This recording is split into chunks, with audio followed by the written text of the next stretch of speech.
there.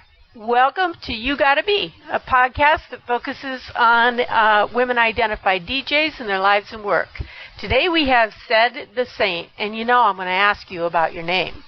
So Said is a talented open-format DJ that prides herself in providing the soundtrack to events, creating experiences that people won't forget.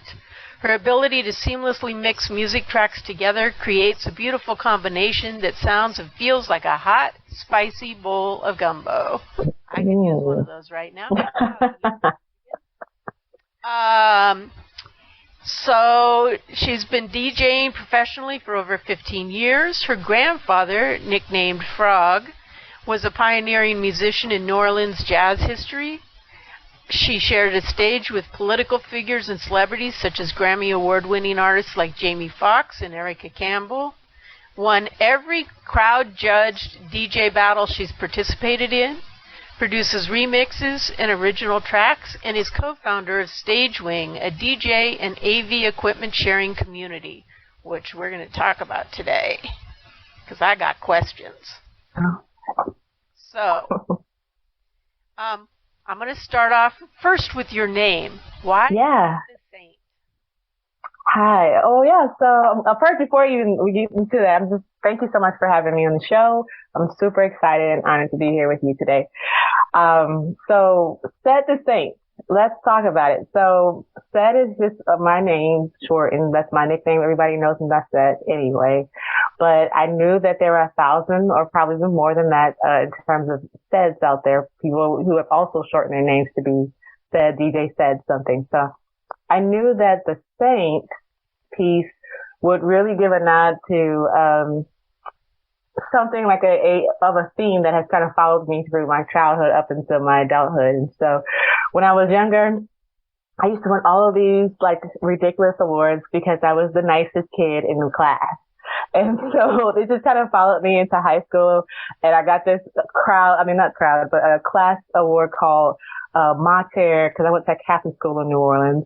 And so it was like whoever was mostly like, St. Mary, and so that was another accolade. And then when I was in college, my friends used to kind of poke at me and say, oh, we don't want to, hit our setup to do anything, specifically, that's anything that's bad, because, she's like Mother Teresa. She won't go the bad route. She'll give us the good way of doing something. So it just kind of followed me throughout my life in terms of like my character and just trying to be nice and show kindness and love to everybody. So that's where Said the Saint comes from. And it's also a nod to the city of New Orleans as well, too. We're a big Saints, community there as well, too.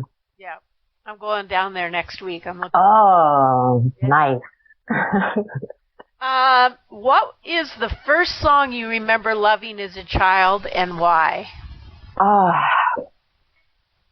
I think it was a song called Casanova by Levert. And just something about when that keyboard starts to it's just so simple. But I just remember doing like the one of the dances back in the 90s, or even might have been the early 80s maybe. But I just remember that that was one of my favorite songs, and learning all the dances. I was a big Janet Jackson fan too. But Casanova is probably the song that I probably asked my mom to play that 1,000 times. We had a cassette tape, and I'm sure that got jacked up a couple of times, in the tape player, because we played that one out a lot. But Casanova by Levert was my biggest first love in terms of music. That's great. Yeah. That's great. So you're an open format DJ. How do you define open format? Because there's a lot of, debate on format, right? And that's new to me. That I always thought open format meant every genre, that you choose to mix all of the genres together. So it's just a seamless blend of whatever feels good, whatever the space is, or whatever, set you're trying to put together. Nowadays, I think a lot of DJs say open format. They just say like, oh, I'm open format in the sense that, I can play whatever, but I don't necessarily do that, or I play just a few genres, but not truly like really expanding it beyond that. And so, I don't know. I mean, I guess what is the debate that you think? Would you agree with me? Like you see that there's some variances, there? Well, I think so. I call myself a multi-genreist, and actually, Rose, our mutual friend Rose, heard something that he said that I really liked, which is genre fluid. Yeah. Oh. Okay. I like that a lot too. So I love exploring music, right? So like last night I played an Afro house set, and I added a new genre called Amapiano. Oh, I love it. So good. I was so good. Such a chill night. I was like, I'm feeling the vibes, right? Yes. And so I feel like I'm not the most technical. I wouldn't win any DJ battles. I'm not the most technical DJ in the world, but I just love music so much that I'm constantly exploring new genres. Yes. And then where I feel like my creativity comes in is like I do a trance and classical set. Oh. And so I bring in neoclassical and I mix it with trance, and it turns out really good. Or I'll do like an electronic set and bring in rock and roll. Now you are truly like genre fluid. Like I haven't even gotten to that point. Like I have classical in my arsenal, but I've never gone that way in terms of like bringing it in. That I would love to be with one of your sets like that. That's dope. I'll send you a link to that set. I'm pretty proud of it. And that's sometimes very dope. Some jazz. Yeah. Oh. Like I love in the house stuff. I'm drawn to anything that hints at jazz. Yes. Yes. I love jazz. Me too. So Me too. One time I was playing a remix of Billie Holiday. Oh. It inspired me, and I'm like, I got to do Pat Metheny and David Bowie. Oh. Not America, right? Because it's the same vibe. So I brought that in. Oh my gosh. Yes. See, you know how, you reach back, you are an explorer of music. And I think that's the difference now. I think open format now has just kind of meant that whatever is popular necessarily, but not necessarily like really reaching out and trying to find different genres to kind of blend and put people onto new music, new sounds, new vibes and things like that. Yeah. So I actually changed my Instagram profile to say a multi-genre DJ instead of open format because open format has now taken on a new, I guess definition and changes for people now too. So, but that's really cool. That is excellent. And I know you said you don't think you would win a DJ battle, but the DJ battles that I was a part of, that I won, they were all crowd judged, and it wasn't basically based on my technical ability, but they were all based on just like, could you really wow the crowd and just get them excited, and get them engaged and involved in like loving, whatever you were bringing compared to the other DJs. And so that's really what it's about. It was like connecting with the crowd. Well, I like that. Yeah, you would do well, I think. Thank you. I saw a meme recently that said a good DJ plays the songs that you want to hear or that you know. Yeah. And a great DJ plays the songs you didn't know that you wanted to hear. Yeah, exactly. Yeah. Right? That's it. So that's it. Yeah. I feel like, and I happen to love pop and, BTS and all of this stuff. Mm-hmm. So, like, I'm not a snob about it. Yeah. So I love Dua Lipa, man. Oh yeah. Amazing. So I'm really, I'm going to do that, and I'm also going to do the weird, quirky stuff that I find. Because I like because you like it, right? It sounds good, yeah. I'll get you to the dance floor, and then you might be like, what? Danceable. Yeah. Like, I don't recognize this, but it's got a good, nice girl, so I'll keep going. I've had those moments on the dance floor as well, too. I'm just like, I don't know this song, but yeah, like, I'll Shazam anything in a second.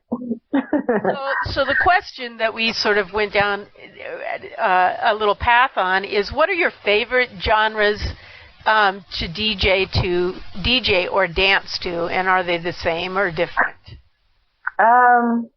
Let's see. So my favorite genres, it's hard for me to stick to a genre, honestly. But I grew up on R&B, soul, jazz, pop. So I would say like the thing that really pulls me in is it's got a soulful vibe to it. I would say that's truly it, because soul can transcend into any one of those, even country, has their soul singers. So, anywhere that I can hear like good, like just make you like, oh my God, like I want to be wrapped up in this song, that's truly, like Tennessee Whiskey. Yeah. There you go. You already know it. Lay back into that. You just take it, let it take you over. Exactly. Exactly. So what are your favorite genres to listen to when you aren't DJing? You talked about soul and R&B and jazz. Are those what you listen to in your downtime? Yeah, that's really where I find my inspiration. Where, especially when I have downtime and I'm not necessarily like kind of like hear new music or look for something new. But if it's just like stuff, I just want to hear something familiar or cool. That's where I'm at usually. Yeah. But again, I don't know. It just takes me back to like a calming, like, oh yeah, this is my familiar place, my, like my foundation place. So yeah, definitely I would say probably something soulful, jazz. Yeah. What about you? I'm curious what's your answer to that question. Yeah. It depends. Sometimes, like a lot of times around this time of the year when it's cloudy and a little like, the weather's changing, I'll put on a lot of classical. Because it's got kind of that more subdued vibe and it just, and I'll listen to Gregorian chants. I'll listen to Baroque. I'll listen to harpsichord. I'll listen to a lot of different stuff. Renaissance music. Can you tell I'm a music junkie, really? Yeah, I love it. I should have started decades earlier, this DJing thing, but, and then I'll listen to some jazz. And it depends. A lot of people who, I like straight ahead jazz. Sometimes I'll listen to smooth jazz. Okay, good. There's some smooth, like contemporary, like jazz. Yeah. Like when I lived in San Francisco, I didn't have a TV. I didn't even have a clock. And so I would listen to the radio, and at that time there was a station called KBLX, The Quiet Storm. Oh, well, you add quiet from anything, I already know what the vibe is like. Yeah. It had, what's her name? Not Cassandra Wilson, but Randy Crawford. Rio de Janeiro Blues. Oh, yeah, yes. I feel like did someone remake that as well? I feel like I know that track. Yeah. I feel like I did. But yeah. My favorite Sade is Your Love is King. Oh yeah. Okay. Yes. Love is Stronger Than Pride is one of mine too. Oh my gosh. And that one's so smooth and yeah. Oh my goodness. Yeah, we can hang out for real. Yeah. After the interview, another time, we'll just have to hang out and talk. Yeah, exactly. Like if anybody stands still long enough now that I'm a DJ, I'm like, and then there's this and this and this. Yeah. Like, the equipment does this and that, and they're just like, their eyes are glazing over because they're like, it's a habit. We start nerding out on music and equipment for sure. That's how I am too. Like I'll just like, oh, this y'all have to hear this version, and you hear the sample of that in here. I get it. Yeah, exactly. I get it. So, what made you decide to become a DJ? So this kind of everybody on my dad's side of the family. My grandfather started it. My grandmother was a pianist. My grandfather actually said my grandmother was a better player than he was, but she was also the person who took care of the kids. My dad had 7 other brothers and sisters, so she had her hands full, but all of them played instruments. And so I just assumed, one of these days I'll find an instrument that is for me. It's going to naturally come to me, and I'll find something that I really love. So I tried the piano. I took voice lessons. Also tried the guitar. None of them really stuck with me.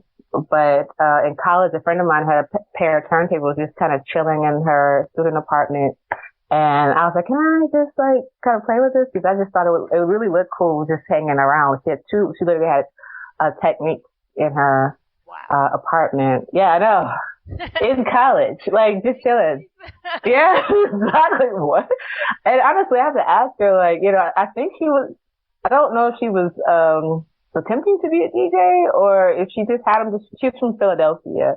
And she just had him just because she just had him. But that was my first introduction to it. And when I started touching it and manipulating the platter and going in between with the fader, I was like, no, this is what I want.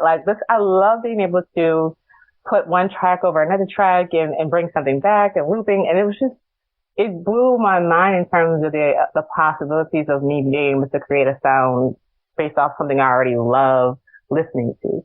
Yeah. And then I create a new sound on top of that. And so, immediately right after that, I went and bought a very basic controller that I could find. I was on my college shoestring budget that I could pay for. And I played around with that. And a buddy of mine from Morehouse College in Atlanta, he was also a music fanatic like myself too. So he and I was showing him, I was like, look what you can do with this. And you can add this and you can grab, instrumental here and add it, it was just, I don't know. My mind just went, I had no precursor. My brain just told me just do this, just do that to figure it out. And so, I didn't have any mentors at the time. And that really that was it. We had that moment. I showed him how it worked. We were able to do a fashion show for one of our school events, and it's been on ever since. We put our money together and buy equipment together and things like that. So that's really that was the gateway drug into exactly into DJing. But I really feel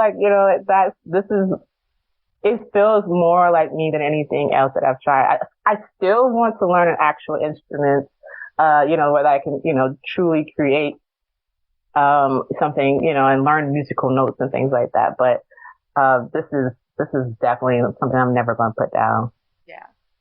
Yeah. Did you play any other instruments? Do you? I played flute in junior high school for 3 years, and then and I wasn't big on the practicing thing. I'd go practice, and so I'd go down there and I'd twiddle around with it for a little while, and then I'd sit there and I don't hear music. And then I tried to play guitar in my first year in high school, and then I kind of bailed on it.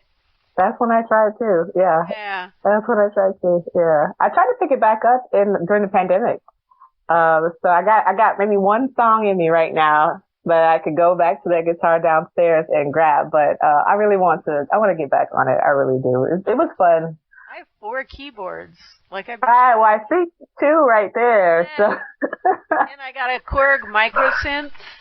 I've used, and then I have a Casio that was the first one I bought that was $20.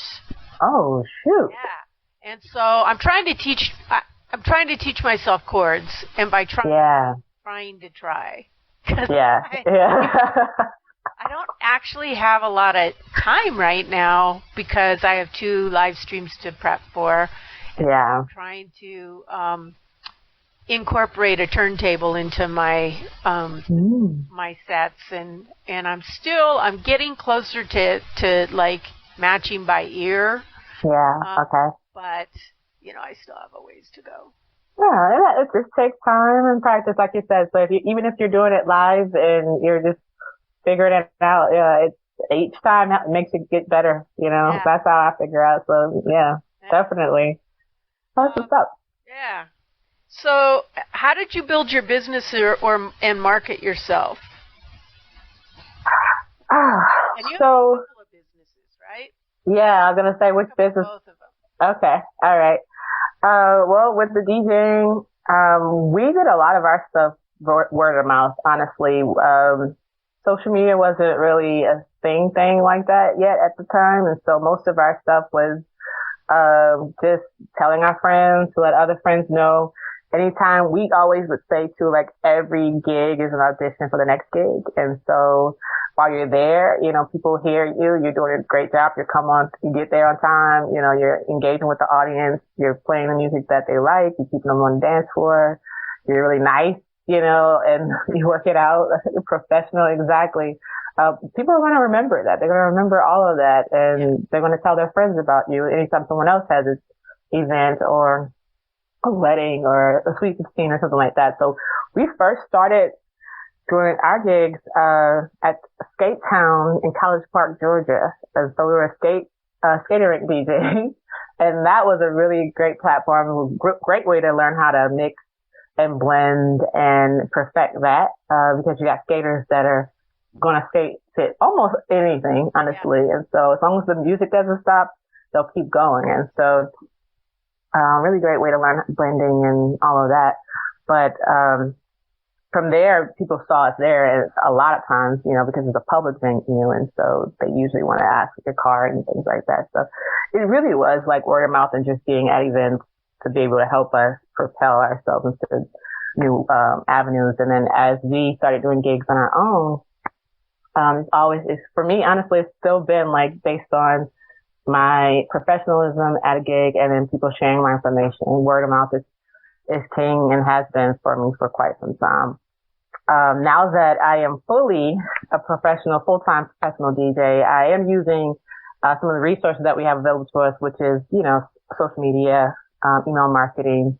But word of mouth is still, it's always usually like, oh, how did you hear about me? And these people will usually say, oh, my friend referred me to you or something like that. So that's truly where I see myself, like in terms of where my successes come from, and just building my name and my brand up for the DJ side of things.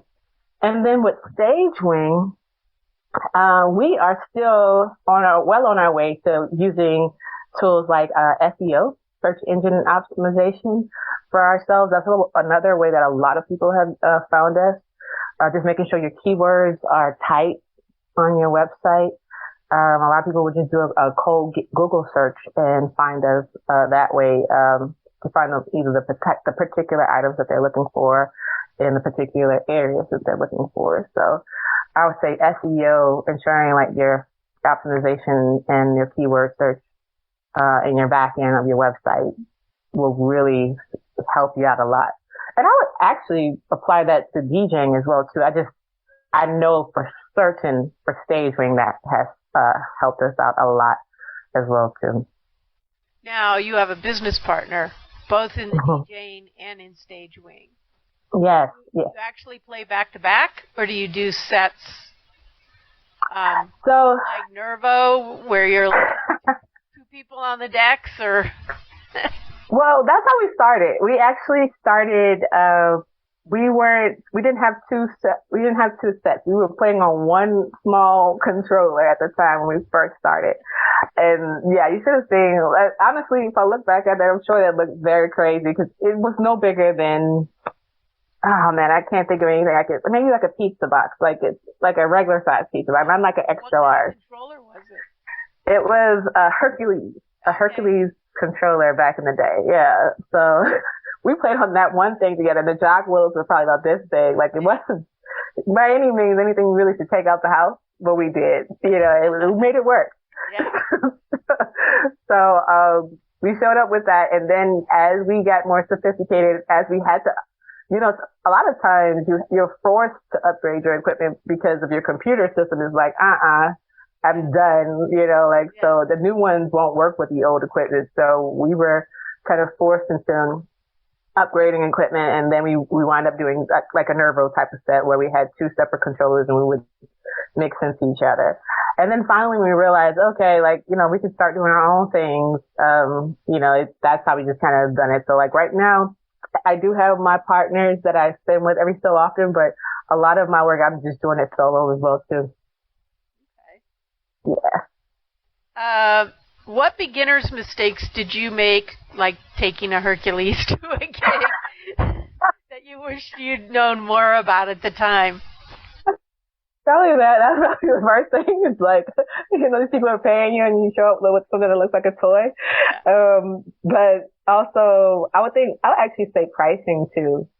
We had no idea how to price ourselves in the beginning. So, there are many times I'm like, man, those folks got a great deal out of us. We brought in everything that we could and it was like $50. Yeah. So, thinking back, we probably should have talked to someone in the industry, look for mentors. We probably would have, had a tighter business, and business model and probably would have been able to make more advancements in our equipment and investments in our equipment, investments into our website and things like that if we had the funds to do so. But we're college kids just having fun. We really were doing it for the love of it and, not so much for the money. We both still had like regular 9-to-5 jobs at the same time as well too. So it wasn't like, everything was riding on it. It was more so for the fun of it. But, looking back, we could have really we could have at least elevated it a little bit in terms of making it a full business for ourselves. And so now that everything's riding on it, I imagine that you've nailed down the pricing. Yeah. You got to. I mean, these lights don't come on without it. So. Exactly. Absolutely. Yep. You definitely got to pay bills. So, yeah. What do you feel your greatest achievement has been up to this point as a DJ?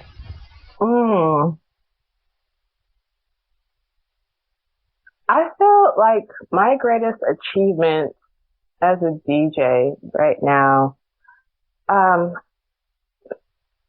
I've been able to pull in some gigs that I feel like, are aligned with what I stand for or what I believe. I have fortunately, I know there are some DJs who feel like they've been pigeonholed into certain types of, gigs and they can't feel like they can break out into other sectors.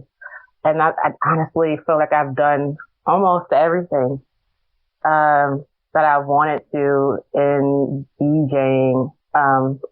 There's only a few things that I can't say that I haven't done yet, but, I'm super like grateful for a lot of the opportunities that I've been afforded, thus far in my career. Like I've traveled internationally. I've done weddings. I've done bars. I've done clubs. I've done stages. I've done festivals. Nice. I've done, corporate stuff. I've done, small private gigs. I've also done things with celebrities and, it's like, I really feel, and now I'm connected to, an artist we're going on tour. So like, that's another thing that, Tony Jones. So, I'm now like learning how to be a tour DJ as well too. So I truly feel like and everything is still according to like, the kind of music that I want to play and the spaces that I want to be into and things like that. So I think that's my biggest, is just looking at the portfolio of like, oh wow, like I was able to do that and this and, so even down to the skating rink. Like, I mean, I think some DJs would really love to be in a skating rink environment, and be free to play whatever they want because they're not going to ask you to like play what's the latest, whatever. It's based on just whatever the groove is, just keeping them, having a good time. And to some places, skating rinks are like a big cultural thing, and it is here in Atlanta. So, I think that's my biggest accomplishment, is being able to say that I've pretty much touched every type of gig there is. There's only a few things I can say. I haven't done like a television, award show or anything like that, but I've been on TV, DJing as well too. So it's just, I don't know, it's just a lot of different things, that I can say like I've touched, and that's probably my biggest accomplishment, looking back at like the amount of years that I've been DJing, like I haven't been like pigeonholed as a bar DJ and that's it, Yeah. Yeah. Hashtag role model. I started following a DJ on Instagram. Her name is DJ Reborn. Yes. Yeah. Yes. And so I started following her, maybe 4 years ago or something. And then she started going on tour with Miss Lauryn Hill. Yeah. And I was like, that's incredible. That's you could be a DJ for like Miss Lauryn Hill? Like that's a thing? I had no idea. I was like, that's what I want to do. Listen, Pink. Okay. Right, okay. I want to go on tour with you. Yeah. Seriously. I got their names. Like, I got a list. Yeah, good. Very much so. Yeah, exactly. So, I've done weddings. Okay. I've done parades for free, right? I've done an after party thing. I did a bar because I really started during the pandemic, so. Oh, wow. I mean, you're doing pretty good for yourself to say that you just started, not long ago.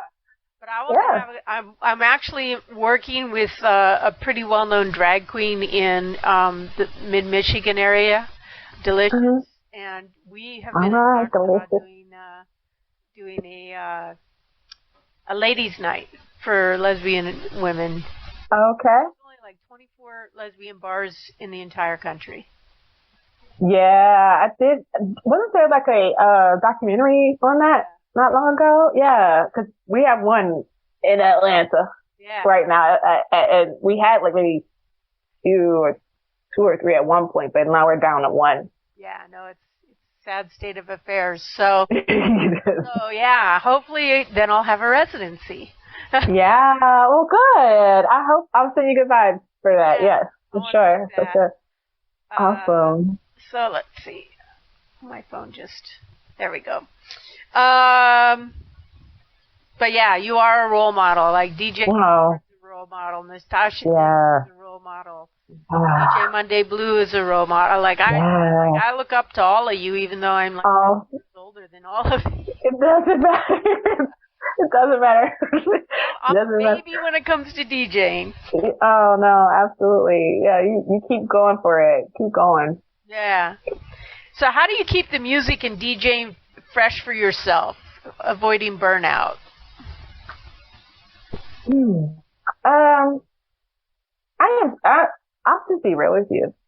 There's a part of me that has a little bit of burnout with some of the music, the popular music, having to play that consistently. So what I try to do in my very best is to, surprise myself and do like mashups that make, I really like this one. Like, let me do something different with it this time, or start the song in a different point, and then bring it back to the top. Like, just always trying to do something creative with it, just like push myself to do something creative with it. So I don't necessarily burn out on the actual songs, but, like hearing it the same all the time, or hearing, knowing that people are going to want to hear it all the time, but, that I play it in a different way, or getting the remixes or the cool versions of them, just so that it doesn't always like hit me when oh my God, I don't want to play this song again.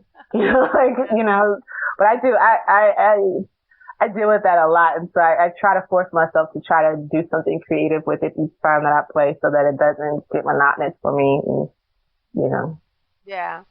Aggravating, I guess, at the end of the day. I mean, have you experienced any of that yet? I know that you said that you're new at it, but. Yeah, because I do 2 shows a week, right? And each. And one is trance, techno, drum and bass, electronica, trap, hip hop. So those are, and I'll play like one genre or maybe a mix of 2 genres together for a set or something. Okay. But sometimes it's like, I I've played everything already like 3 times. So, like, now what do I do? And so I like to go on Beatport Link, and I'll go into their genre list, the 100 top 100, and I'll just pick a genre that I've never played before. That's how I decided, you know, piano's like at the A's, right? So I would be scrolling down to the drum and bass or this or that or something else, and I was like, well, let me play Let me check this out. Yeah. Literally an hour before my set yesterday. Oh, I started playing some of it, and I'm like, this is cool. And I just bought the whole, like, like 73 songs. I'm like, I'm playing this. Okay. So, I was going to ask you about that. New genres. So Beatport, I'm not familiar with that one. So you just buy it, they give you the crate of like in particular genres, and then you just buy the entire crate. That's pretty cool. So you have to pay. Beatport Link allows you to like work with, like, I use Virtual DJ, but I think they do it with Serato and Rekordbox too, is you can actually play the songs, like you don't have to download them, you can just play them. And in fact, I think you can cache like 1,000 songs for offline play. Now they're DRM protected, so you can't record or anything. Gotcha. You could play, like one time I had an issue with my computer and I just got on and I think the drum and bass, and I just stayed in my little lane of like from 86 to 89 and just played them there. And I couldn't record them. I couldn't record the set, but I could play the set. Gotcha. And I could stream the set on Mixcloud. So, okay. But so that's an extra membership you have to pay, right? So you pay for Beatport, then you pay for the membership, and then you actually have to pay for the songs. But that 100 songs within a genre is like the best way for me to get inspired, because I just start at the top and start playing. I start on the first song and just keep playing. Keep going. Gotcha. Yeah. Okay. Yeah, I have to check that out. I know that I think DJ City is connected to Beatport, I think. BeatSource. I don't know. Yeah, BeatSource is somehow connected to all of them. I don't know either. Okay. Yeah. All right. But BeatSource is another one that I've used before. One time for Black History Month, I actually downloaded, they had a playlist called Black Producers and DJs. And I downloaded that whole playlist and played it. And it was great. Okay. Cox and and Gene Ferris and like all the Yeah, some really good DJs that are making tracks and stuff like that. That's awesome. Yeah. Okay, I'll check that out.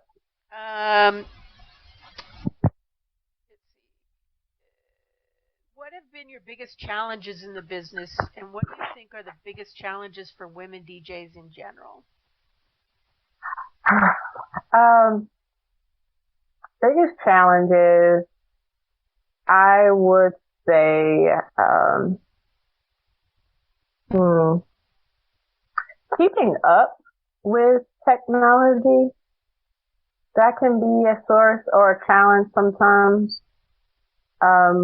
There are a lot of new, like mixers out there that I would love to just show up with, show up with my laptop, or, I haven't even begun to touch the surface of Rekordbox, yet, but I know that a lot of people are swearing by, Rekordbox, and, I think just keeping up with the technology a lot has been, a challenge.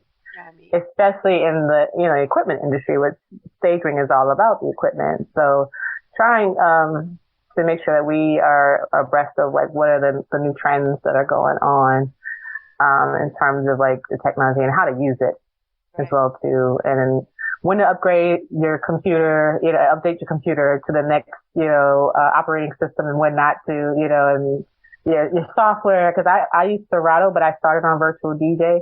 And just recently I got back into Virtual DJ because of the Sims, and now Serato has the Sims stuff. Yeah, so it's just all the new stuff is everybody's like, did you try this yet? Did you try that yet? You know, so it's just trying to make sure you manage all of that.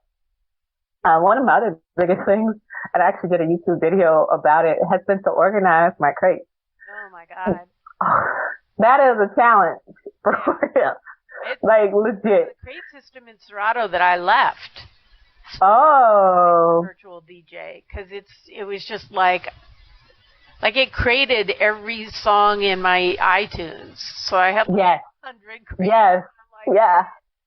Yeah, I stopped using the iTunes one because it was just too much. So I just collapsed it back together. And it's like, no, I'm not even going to look at the iTunes stuff. I'm just going to look at my photos that I created. But then on top of that, I've created my own ridiculous system within it, which is based on each event that I've done. So I literally have to go back through it every so often and like reorganize my creates, and then I mess it up again, and then I reorganize it again.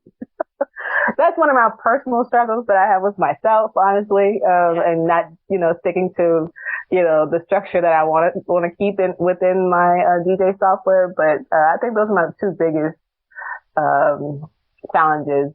And I know that's not necessarily tied to being a woman DJ, but I would say as a woman in the industry, in Atlanta, I am surrounded by amazing talents that are women.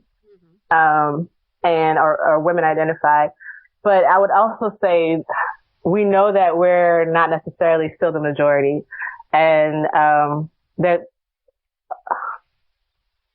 I have seen where in instances in past where I've DJ'd and my amount was not the same amount as my male counterpart.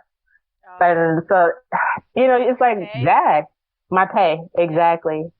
That, I mean, we hear about it in like corporate America, but like it even hits us, even in the entertainment industry as well too. So I don't know. I mean, I think that's one of the things I'm like, that's kind of whack that we still have to deal with that because it's obvious we come to the table with the same skill set, I think, in my opinion. I mean, unless there was something else that I didn't know about that particular person, but in my opinion, we both had the same amount of experience and talent. Yeah. But I would say that's one thing. Also, the mansplaining that you have to go through sometimes when you show up on a gig and you have to deal with that, sometimes too. You've never worked this mixer before. Well, here you have your headphones. It's like, dude. What? Huh? I literally showed up with all of this equipment, or this was my first time DJing. Y'all hired me as my first day of DJing. Thank you so much for being here to show me how this works. And so I think people, that's the part that really gets me. I'm sorry, I didn't have the microphone close to my mouth. Hopefully you can hear me. But I was just saying, like, in terms of like just showing up, like a lot of times you have to deal with the mansplaining people who just don't think, for some reason have this preconceived notion about like you don't know exactly what you're doing or you're not familiar with the technology that's literally sitting right in front of you, that you brought most of the times, or even if you didn't bring it, most of the time you'll ask like what kind of equipment is going to be there so that you can get abreast of it, or learn about it or familiar with it before you come. So I don't know, I think it's just part of, unfortunately it hits almost every industry. So it's not like it's just specific to our industry. But yeah, those are the two things I'm just like, I wish we can get past this by now. I know. Do you produce your own music? So, yes, I do. I have a few tracks that I've done. I can't say that, I'm a perfectionist, so a lot of stuff is still with me. I haven't really necessarily like shared it with too many people, but I'll play it on my gigs, and I like them, and it seems like it works for the dance floor. But yeah, I have, but I really, this is time thing that you were saying earlier. Like, I really wish I could put more time into it, but now being a co-founder of Stage Wing and DJing as my only ways of keeping these lights, on. So, I've been pretty busy. And not able to kind of do that as often in my free time. But yes, I do. I love it too. That's another reason why I really wanted to be a DJ is because I love being able to create, and that's another extension of it. And there's so many cool tools out there now that you can do with your DJ equipment. You don't even have to buy like a, separate like MPC or whatever, a keyboard even. Honestly, you can turn your DJ controller or your mixer into the keyboard when it comes to like even, being able to play particular, notes and things like that as well too. Like pitch play and play and finger drumming. Yeah, it's on my list of things to do.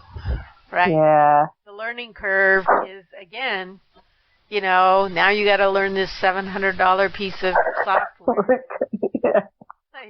Sit down with YouTube all day long. Yep. How do I load a file again? Right, exactly. Why can't I make more than 4 beats here? Like, how do I got it on there, but now I can't. I need it 4 more times. Yep. How do I do that? I know, stretch it out. Yep. Yep. So I've been baby producing. Like, I got myself one of those little Artiphone Orbas that are touch capacitive, and you can change. You tap the center and you can do drums, tap it again, you can do chords, tap it again, you can do melody, tap it again, you can do bass line, and you can record on it, little samples, right? Ooh. So I got that, and a couple of, and I just bought myself an iPad for DJ Pro and also for GarageBand. Ooh, yeah. So much fun. I was like, I touched all the things. I'm like, I made a song. It sounds like a real song because it quantizes, right? So yeah. I made a song. GarageBand is the most fun I've had in a long time. When it first came out, and I don't know if it first came out, honestly. When I first learned about it, it was in college. Yeah. That's all I wanted to do all day long. I didn't want to do any work. Like, I literally wanted to just be on GarageBand all the time. Yeah. Seriously.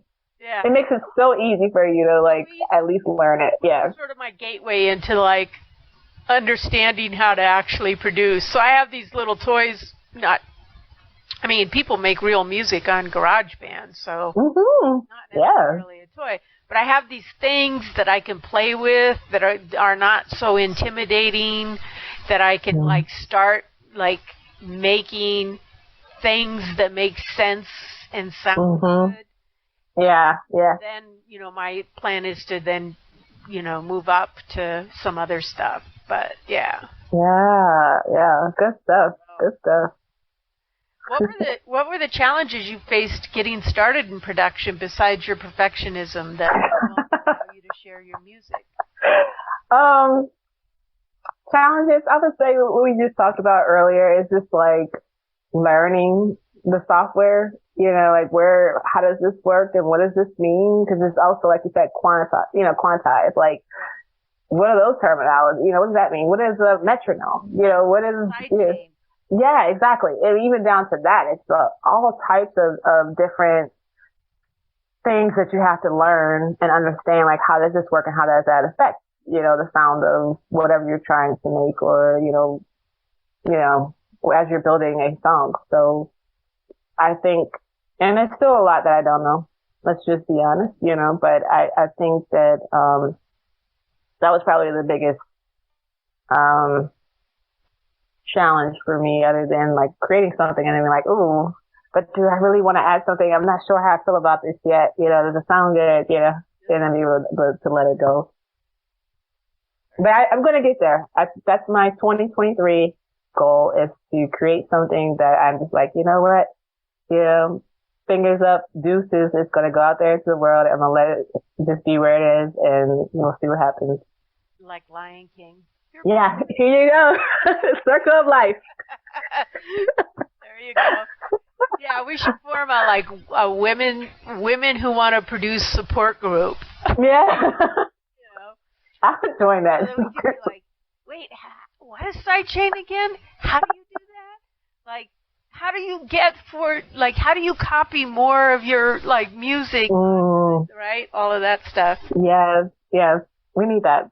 We should start one for us. Absolutely. Let's see, where are we? I think we talked about the challenges you faced getting started in production, right? Yes. Yeah. We are on to the lightning round. You didn't Oh. get bonus of these. Oh, right. Okay. All right. Favorite track right now and why? Favorite track. Like, what has to be in every set? Favorite track right now. Honestly, Church Girl, Beyonce right now. I love that track right now.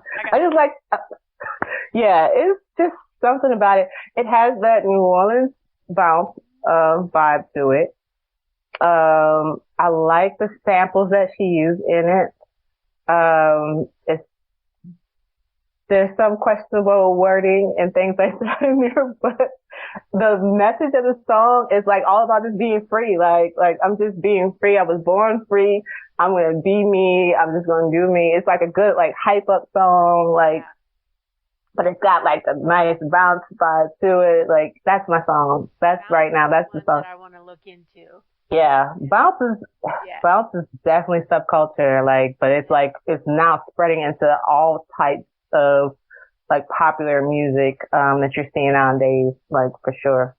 And I'm also really interested in go-go out of DC. Oh. Right? Love me some go-go. Yes. So I'm an anthropologist by training, so I get on a new genre, and I have to explore everything about it and read about it and who are the main people and where did it come from and all of that stuff.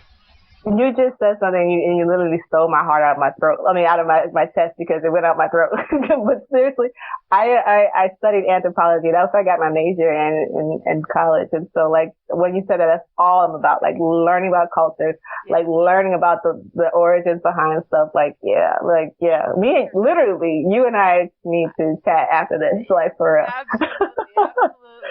Absolutely. There's another. Is it Daddy Knows or Daddy's? Beyonce's song, she did it at the Country Music Awards with the Chicks. Yeah, that's right, the Chicks. They're no longer the Chicks, they're the Chicks, that's right. And that was just about the swampiest song I ever heard. Yes. Like, they did that whole second line break in there. Yes. And I was just like, fire. Yeah. Fire. Yeah. Absolutely. She went back to her roots with that one for sure.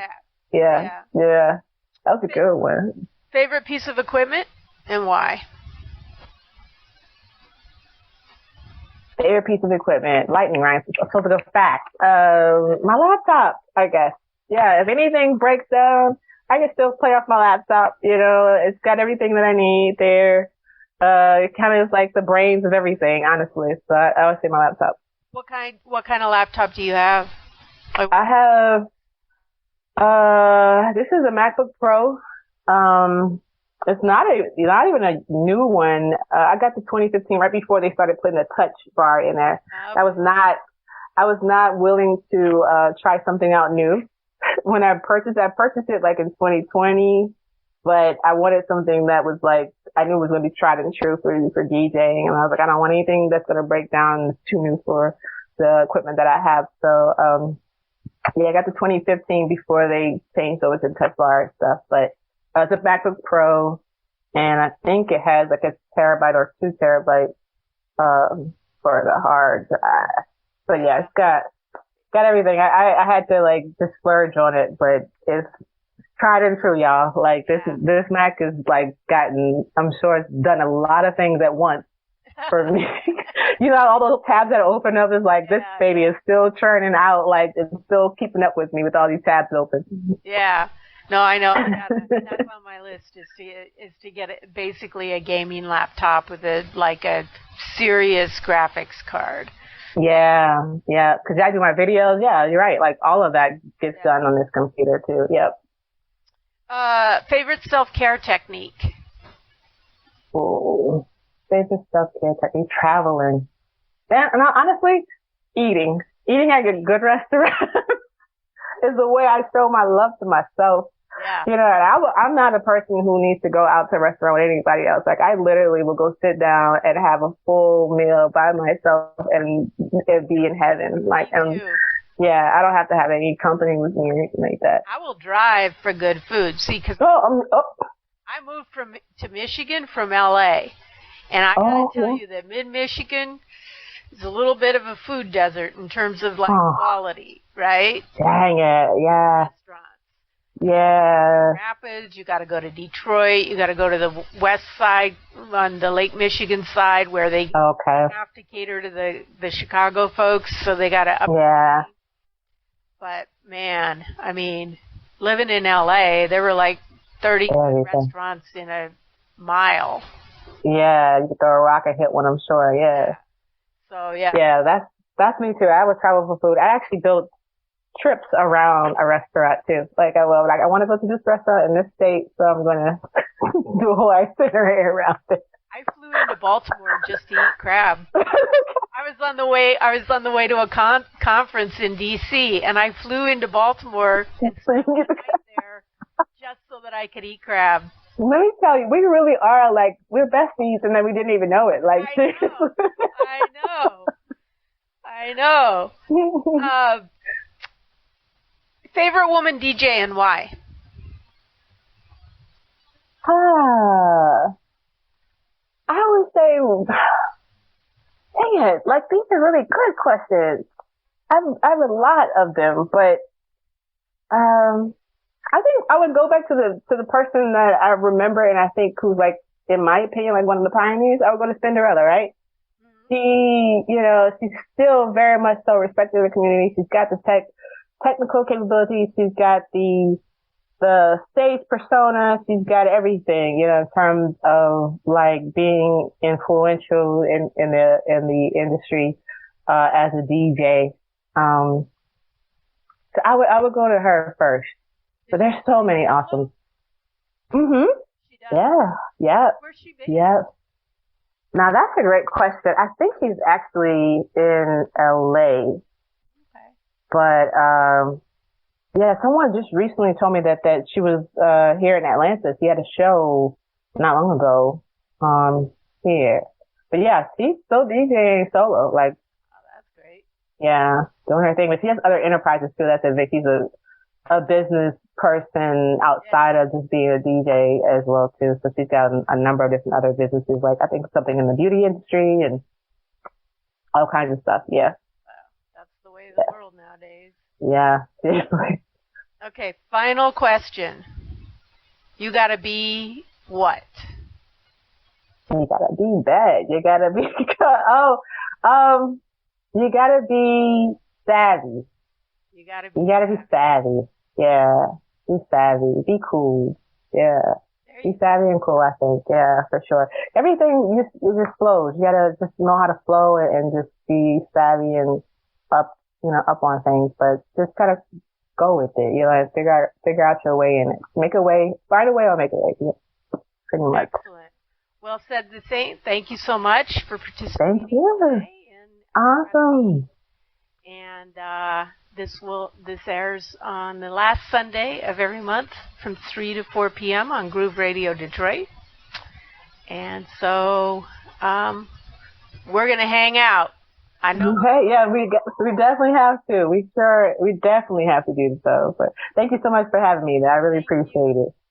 Thanks.